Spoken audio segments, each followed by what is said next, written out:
Today, we talk about... All right, real quick. Loving these shock drops, let me tell you. I think this could be a great strategy for if, like it or not, there's just little social cues we all got to work around with this whole sneaker culture. So for one, people want exclusive product. For two, people want product before everyone else has product. And three, I didn't think it has, so there's no real three unless I can think of one real quick. I got nothing. It is what it is. Listen, what I like about this shock drop is it gives an opportunity for the companies to hype a product where you can generate hype. Remember, you can generate hype on a model just by limiting supply, right?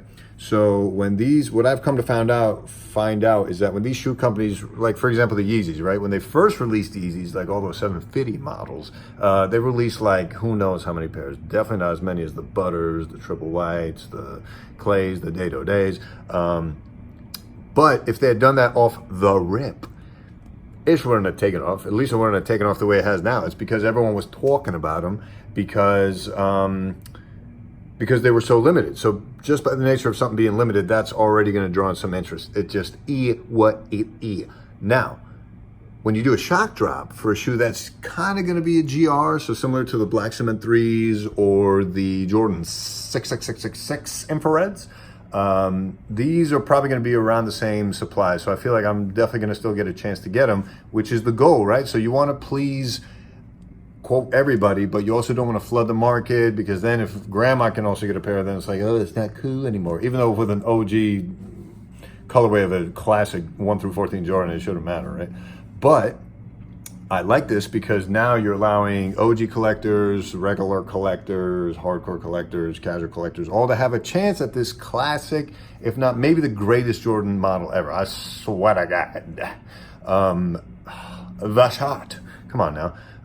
This, man, I want to talk about this more when I actually get the sneaker in hand, but bruh, this may be the greatest Jordan silhouette ever.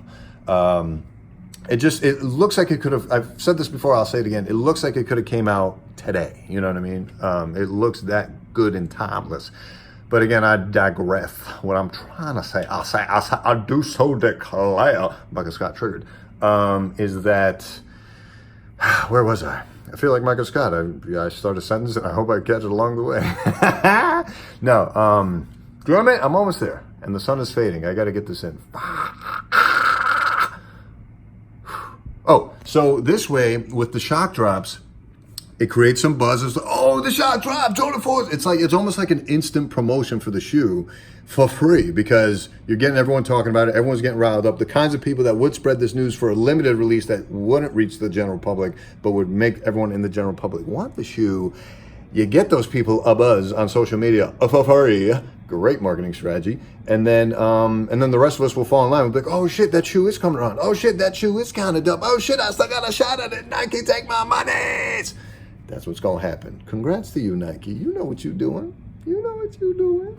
So yeah, can't wait to get the shoe when it comes out. My review and unboxing and unfeet and all the data stuff will be delayed, of course, because I don't get special treatment.